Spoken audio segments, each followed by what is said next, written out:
Hello students, how are you?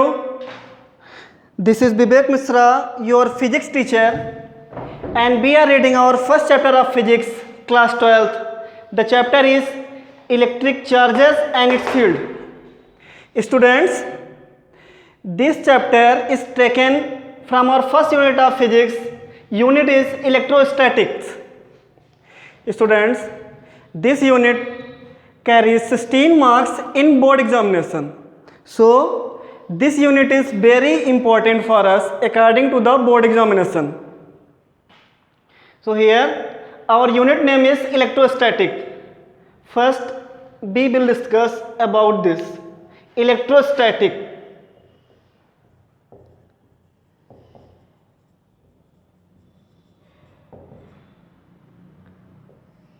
Students, this word electrostatic is a combination of two words. First is electro and second is statics. Electro is a Greek word which actual meaning is charge, and static means at rest. So, in this chapter or in this unit, we will discuss about those charges who are at rest. So, in this chapter, our first topic is electric charge. Students, electric charge के बारे में हम लोगों ने class 10th में भी काफ़ी कुछ पढ़ा हुआ है, जैसे कि इलेक्ट्रिक चार्ज को कैपिटल क्यू से सिंबलाइज किया जाता है। इलेक्ट्रिक चार्ज की जो एसआई यूनिट होती है कूलम्ब, और ये एक स्केलर क्वांटिटी है। इसके बारे में हमने क्लास 10th में पढ़ा हुआ है, लेकिन ये इसकी एसआई यूनिट कूलम्ब भी क्यों होती है या ये एक स्केलर क्वांटिटी क्यों है, इसके बारे में हम यहाँ पे पढ़ेंगे। सबसे पहली चीज़ कि ये इसकी एसआई यूनिट कूलम्ब क्यों होती है। तो स्टूडेंट्स, एक फेमस साइंटिस्ट थे मिस्टर चार्ल्स हेनरी कूलम्ब। उन्होंने सबसे पहले बताया था कि दो charges, suppose that this is a charge and this is another charge, दो चार्जेस अगर कुछ डिस्टेंस पे रखे जाएं तो इन चार्जेस के बीच में लगने वाला जो अट्रैक्शन फोर्स होता है, अट्रैक्शन फोर्स मीन्स अगर वो अनलाइक चार्जेस होंगे तो उनके बीच में अट्रैक्शन फोर्स लगेगा, और इनके बीच में जो लगने वाला रिपल्सन फोर्स होता है, अगर वो लाइक चार्जेस होंगे तो उनके बीच में रिपल्सन फोर्स लगेगा। तो इन दो चार्जेस के बीच में लगने वाला अट्रैक्शन और रिपल्सन फोर्स, इनके बीच में जो डिस्टेंस होती है उस पर डिपेंड करता है। तो अगर उन्होंने सबसे पहले बताया चार्जेस के बारे में, तो इसलिए उन्हीं के नाम पे इसकी एसआई यूनिट कूलम्ब हो गई। जैसे कि अपने गांव गली मोहल्ले में देखा होगा कि कोई भी दुकानदार अपनी जब दुकान खोलता है तो उसके ऊपर प्रोप्राइटर के रूप में अपना ही नाम लिखता है, ऐसा नहीं पड़ोसी का नाम लिख देगा। पड़ोसी के नाम से दुकान चलाएगा तो फाइन होगी और पड़ोसी क्लेम कर सकता है कि दुकान मेरी है। तो यहाँ पे हमने समझ लिया ना कि एसआई यूनिट इसकी कूलम्ब क्यों है। और दूसरा, इस स्केलर क्वांटिटी के बारे में हमने क्लास 9th में पढ़ा हुआ है। वहाँ पे हमने देखा था कि ऐसी क्वांटिटीज़ जिनके पास उनका केवल मैग्नीट्यूड होता है, डायरेक्शन नहीं होती। तो यहाँ पे चार्ज की कोई डायरेक्शन नहीं होती, उसका केवल मैग्नीट्यूड ही होता है। इतने कूलम्ब, 5 कूलम्ब का, 10 कूलम्ब का, ऐसा नहीं नॉर्थ डायरेक्शन में चल रहा है, ऐसा कुछ नहीं चार्ज के साथ में। उसका केवल मैग्नीट्यूड होता है कि 5 कूलम्ब का चार्ज है या 10 कूलम्ब का चार्ज है, कुछ ऐसा। तो ये कैसी क्वांटिटी अगर मैग्नीट्यूड होगा तो स्केलर। क्लास 10th में हमने इसकी कुछ प्रॉपर्टीज़ के बारे में पढ़ा था। जैसे इलेक्ट्रिक चार्जेस मेनली दो टाइप के होते हैं, first is positive charge and second one is negative charge. वहाँ पे हमने देखा था कि अनलाइक चार्जेस एक दूसरे को अट्रैक्ट करते हैं और लाइक चार्जेस एक दूसरे को रिपल करते हैं। तो स्टूडेंट्स, यहाँ पे हम देखेंगे कि इलेक्ट्रिक चार्ज में सबसे पहले इलेक्ट्रिक चार्ज के बारे में बताया किसने था, या ये सब प्रॉपर्टीज़ कहाँ से आई, ये तो हमको सीधे 10th में लिखाया मिल गया। लेकिन इसके बारे में जो डिफाइनेशन है या एक्चुअल डिस्कशन है वो यहाँ पे हम देखेंगे क्लास 12th में। सबसे पहले लगभग इन 600 BC, BC means before Christ, एक फेमस साइंटिस्ट थे मिस्टर थेल्स। ठीक है, उन्होंने एक ऑब्जेक्ट लिया अंबर, ठीक है, और उसको एक दूसरा ऑब्जेक्ट लिया, मान लेते हैं ये सिल्क क्लॉथ, ठीक है, एक दूसरा ऑब्जेक्ट लिया सिल्क क्लॉथ, और इनके साथ जब रब किया उसको, इस अंबर को इसके साथ जब रब किया तो उन्होंने देखा कि इसके कुछ ऑब्जेक्ट या कुछ पार्टिकल, यूं कहें कुछ पार्टिकल इसमें ट्रांसफर कर जाते हैं, जिसके कारण इस वाले ऑब्जेक्ट में छोटे छोटे ऑब्जेक्ट को, मान लीजिए कि यहाँ पे एक छोटा कागज का टुकड़ा है या छोटे छोटे डस्ट हैं, कुछ भी हैं, तो उनको अपनी तरफ अट्रैक्ट करने की क्वालिटी आ जाती है। इट मीन्स उन्होंने बता दिया कि ये जो पार्टिकल है ये चार्ज्ड हो गया, चार्ज पार्टिकल हो गया या चार्ज ऑब्जेक्ट हो गया। क्यों?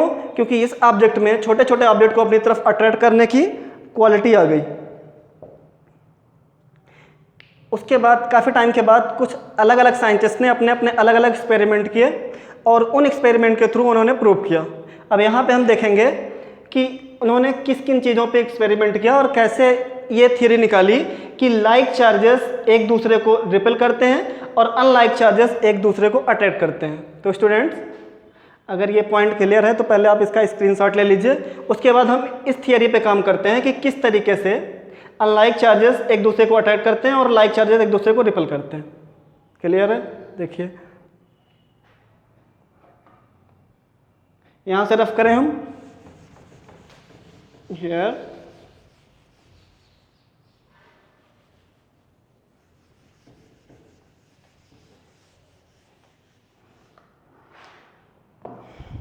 हाँ, अब 600 BC में थेल्स ने तो बता दिया कि ये अंबर नामक जो ऑब्जेक्ट है वो अगर उससे सिल्क क्लॉथ से रब होगा तो उसमें थोड़ा थोड़ा चीज़ों को, छोटी छोटी चीज़ों को अट्रैक्ट करने की क्वालिटी आ जाती है। अब उसके बाद काफ़ी टाइम बाद कुछ अलग अलग साइंटिस्ट ने प्रयोग किए और किन पे एक्सपेरिमेंट किए। After some times other scientist experiment उन्होंने किया कि सबसे पहले उन्होंने किया ग्लास रॉड पे।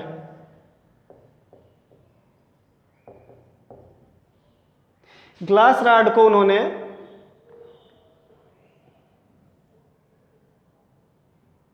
सिल्क क्लॉथ के साथ रब किया। इसको इससे रब करने पे जब रबिंग किया इन्होंने तो देखा कि इस रॉड में भी छोटे छोटे चीज़ों को अपनी तरफ अट्रैक्ट करने की क्वालिटी आ जाती है।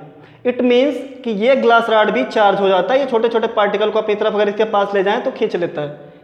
ठीक है, एज एग्जाम्पल हम लोगों ने क्लास 8th में साइंस की बुक्स में अगर इलेक्ट्रिसिटी चैप्टर पढ़ी होगी तो वहाँ पे देखा था कि स्केल के साथ हम अपने हेड को या बालों को रब करवाते थे, फिर वो कागज़ को उधर से अट्रैक्ट करवाते थे तो आसानी से स्केल में अट्रैक्ट हो जाता था।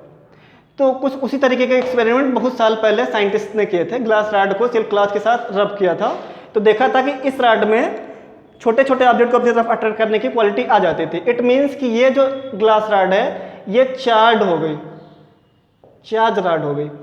इसी तरीके से उन्होंने दूसरा एक्सपेरिमेंट किया, एबनाइट रॉड। एबनाइट भी एक तरह का ऑब्जेक्ट है, एबनाइट रॉड।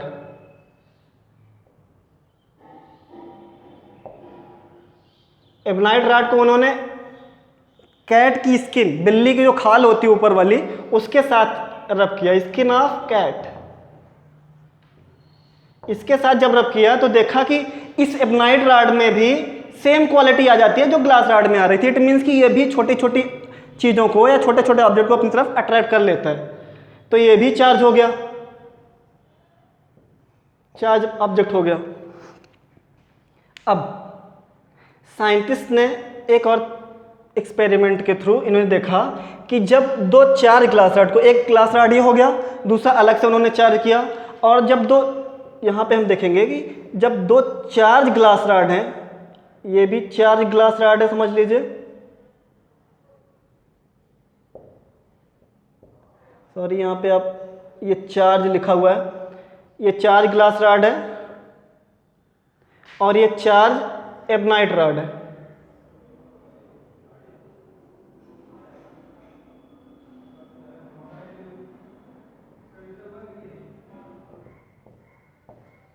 सॉरी,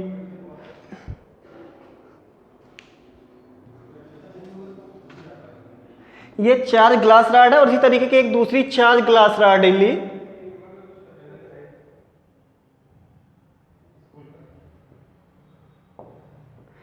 और इन दोनों को जब पास लाए तो देखा कि दोनों सेम ग्लास रॉड है, तो एक दूसरे को इनके बीच में जो फोर्स लग रहा है और रिपेल कर रहा है एक दूसरे को, मतलब एक दूसरे से दूर जा रहा है। इट मीन्स ये जो 4 ग्लास रॉड है और ये जो 4 ग्लास रॉड है, दोनों को जब पास ला रहे हैं तो एक दूसरे को रिपेल कर रहे हैं, दूर जा रहे हैं। यहां से इन्होंने ये थियरी दी। एक और इन्होंने इसी पे एक्सपेरिमेंट कर लिया, 2 एबनाइट रॉड को पास लाए, चार्ज एबनाइट रॉड को जब पास लाए, दोनों चार्ज एबनाइट रॉड होने चाहिए, 2 चार्ज एबनाइट रॉड को जब पास लाए तो यहां पे देखा कि ये दोनों भी आपस में रिपेल कर रहे हैं। इट मीन्स कि उन्होंने थियरी दे दी कि ये लाइक चार्जेस हैं, ये भी लाइक चार्जेस हैं, एक दूसरे को रिपेल कर रहे हैं। तो पहली थियरी यहां से प्रूव हो गई, ये दूसरी वाली कि लाइक चार्जेस एक दूसरे को रिपेल करते हैं। क्लियर है स्टूडेंट्स? और दूसरी उन्होंने थियरी दी कि एक चार्ज ग्लास रॉड लिया, उसके साथ में दूसरा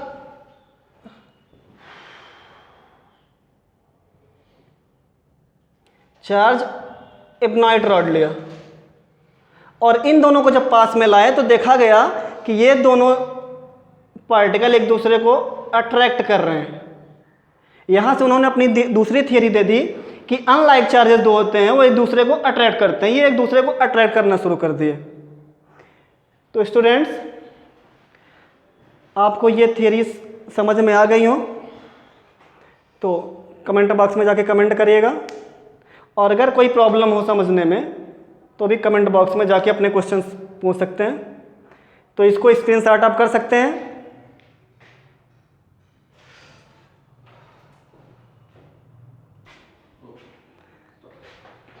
हाँ, तो स्टूडेंट्स, अभी हमने देखा कि क्यों लाइक चार्जेस एक दूसरे को रिपेल करते हैं और अनलाइक चार्जेस एक दूसरे को अट्रैक्ट करते हैं।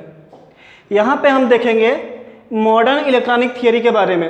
मॉडर्न इलेक्ट्रॉनिक थियरी क्या कहती है कि जैसे हमने पढ़ा है कि जो एटम होते हैं वो किसी भी पार्टिकल के सबसे स्मॉलेस्ट पार्टिकल होते हैं, या ये कहें किसी भी मैटर के सबसे जो छोटे पार्टिकल होते हैं जिनको नहीं डिवाइड किया जा सकता, उन्हें हम एटम कहते हैं।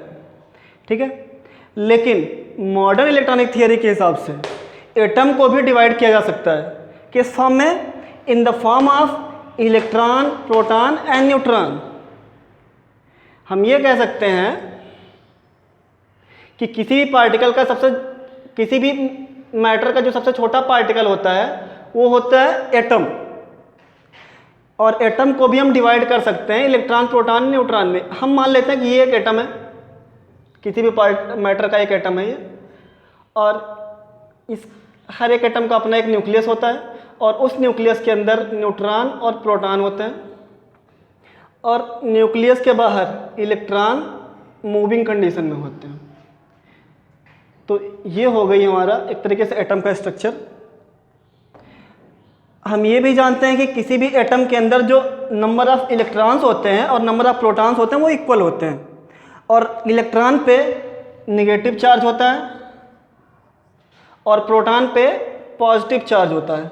इट मीन्स कि किसी भी एटम में, एक नॉर्मल एटम में, अगर जो प्रोटॉन है वो 5 है तो +5 प्रोटॉन होंगे, और जो नंबर ऑफ इलेक्ट्रॉन्स हैं वो भी इक्वल हैं। अगर नंबर ऑफ प्रोटॉन जितने उतने भी नंबर ऑफ इलेक्ट्रॉन होंगे तो नंबर ऑफ इलेक्ट्रॉन भी इक्वल होगा, बस इसका दोनों का चार्ज अपोजिट होगा, एक पे +5 तो दूसरे पे -5, और ये दोनों आपस में एडिटिव फार्मूले के हिसाब से क्या हो जाते हैं, कट जाते हैं, और इन दोनों का एडिशन 0 हो जाता है। तो हम कह सकते हैं कि कोई भी एटम हो वो अपनी नेचुरल कंडीशन में न्यूट्रल कंडीशन में होता है। कहने का मतलब उसके अंदर इलेक्ट्रॉन और प्रोटॉन बराबर होते हैं, न्यूट्रॉन पे कोई चार्ज नहीं होता, neutron is neutral in natural condition. ठीक है, तो इलेक्ट्रॉन और प्रोटॉन के नंबर बराबर होते हैं, वो दोनों एक दूसरे को माइनस करके सब्ट्रैक्ट होने के बाद टोटल कंडीशन में क्या हो जाते हैं एटम, न्यूट्रल। ऐसे कोई दूसरा एटम भी होगा,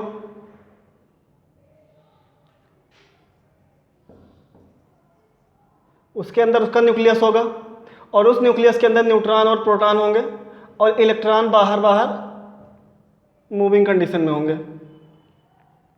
तो हम ये कह सकते हैं एक ऑर्बिट में मूव कर रहे होते हैं, पहली ऑर्बिट में 2, उसके बाद 8, फिर ऐसे ऐसे 2, 8, 18, 32, 2, 8, 18, 32। तो ये मान लेते हैं कि इस एटम में जो नंबर ऑफ इलेक्ट्रॉन्स हैं वो है 6 इलेक्ट्रॉन है। तो नंबर ऑफ प्रोटॉन भी क्या होंगे?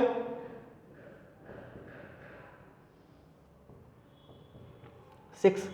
ये -6 और +6, ये दोनों आपस में कट करके इस पूरे एटम को न्यूट्रल कर देंगे। इस वाले एटम में हम देख रहे हैं कि नंबर ऑफ इलेक्ट्रॉन कितने हैं? -5। और नंबर ऑफ प्रोटॉन कितने हैं? +5। लेकिन जब इन दोनों ऑब्जेक्ट को, ये तो हमने समझा दिया कि ये नेचुरल कंडीशन में क्या हो जाते हैं? न्यूट्रल।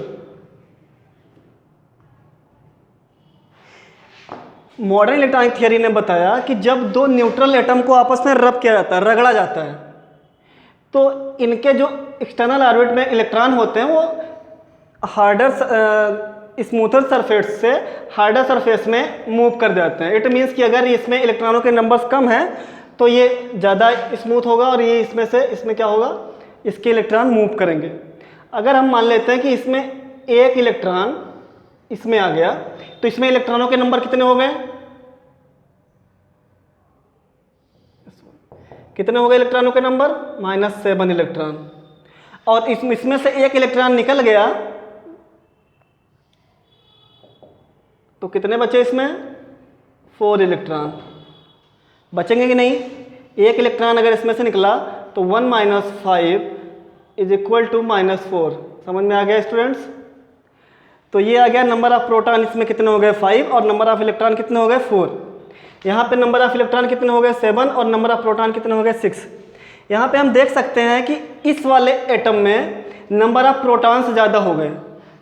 इट मीन्स कि ये वाला एटम जो है वो पॉजिटिवली चार्ज हो गया, पॉजिटिव चार्ज इस पे हो गया। और इस वाले एटम में हम देख रहे हैं कि नंबर ऑफ इलेक्ट्रॉन्स ज़्यादा हो रहे हैं। इलेक्ट्रॉन पे माइनस चार्ज होता है, इसलिए ये वाला एटम माइनस चार्ज या निगेटिव चार्ज हो गया। यहाँ से हमको पता चला कि किस तरीके से चार्ज 2 टाइप का होता है, पॉजिटिव और निगेटिव, उनके बीच में किस तरीके से क्लियरेंस या क्लियरिफाई किया जाता है। स्टूडेंट्स, इसका आप स्क्रीनशॉट ले सकते हैं। इसके बाद हम पढ़ेंगे कि ये जो चार्ज होते हैं ये फ्लो कौन कौन सी चीज़ों में करते हैं और किन किन चीज़ों में नहीं करते और उनको किस नाम से बुलाया जाता है। So you can take your screenshot in your mobile.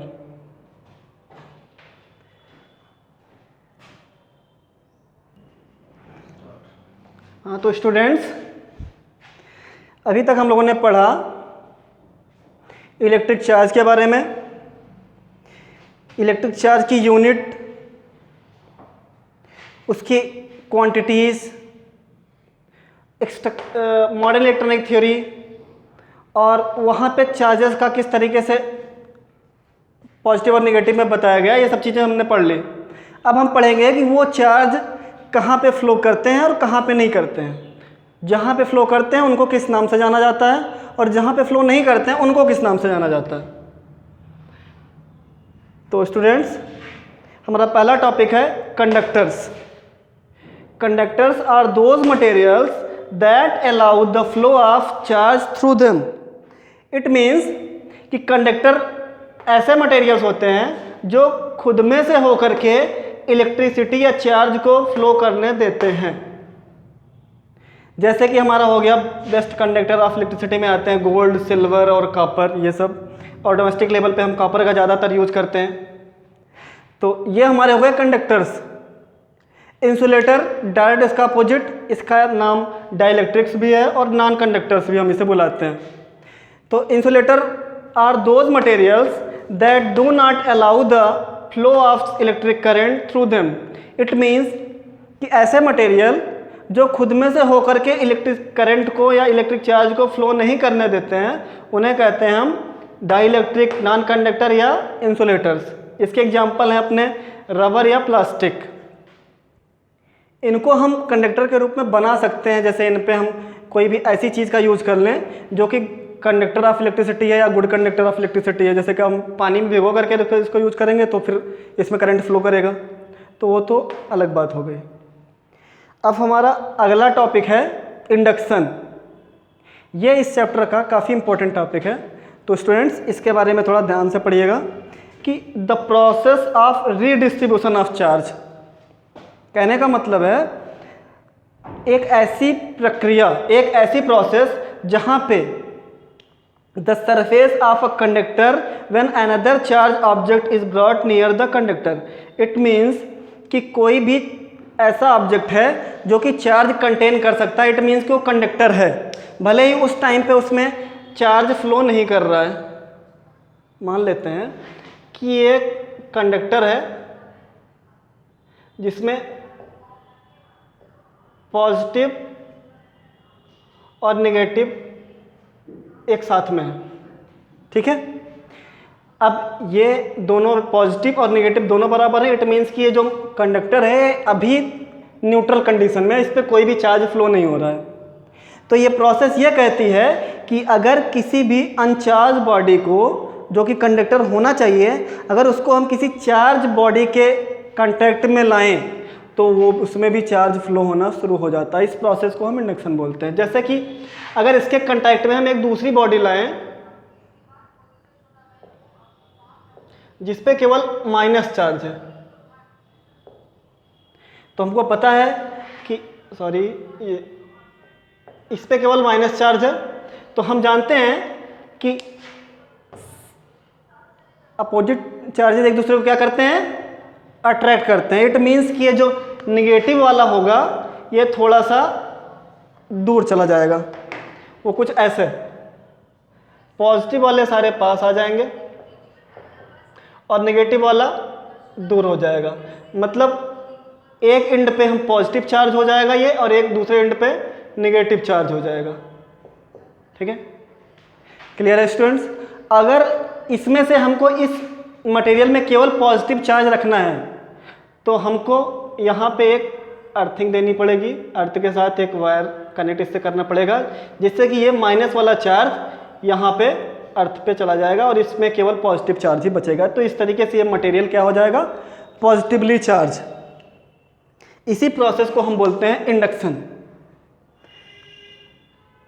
दोस्तों अगर हम इसको निगेटिवली चार्ज करना चाहें तो किस तरीके से करेंगे, ये देखेंगे कि सपोज दैट सेम यही मटेरियल है जिस पे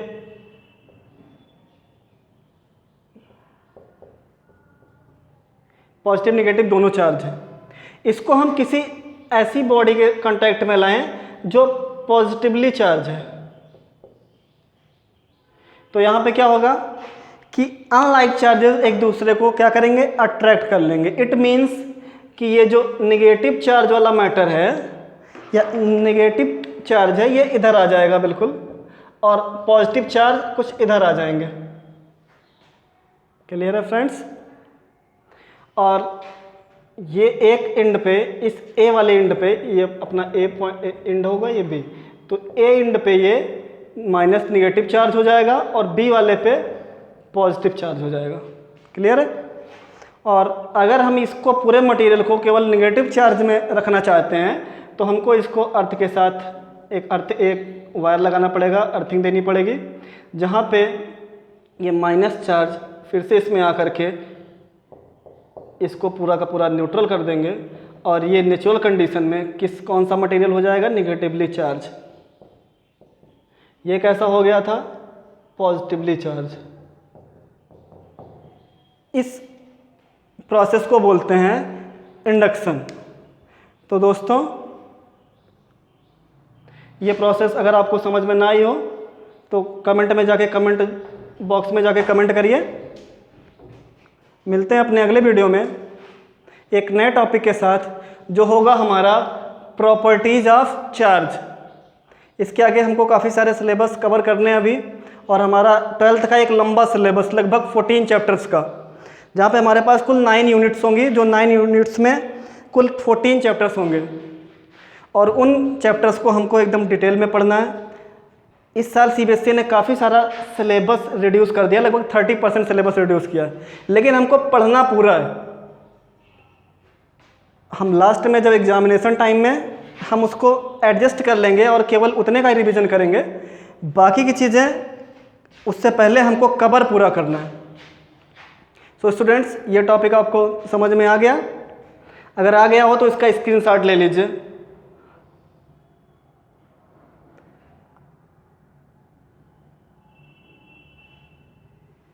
ओके स्टूडेंट्स, गुड बाय।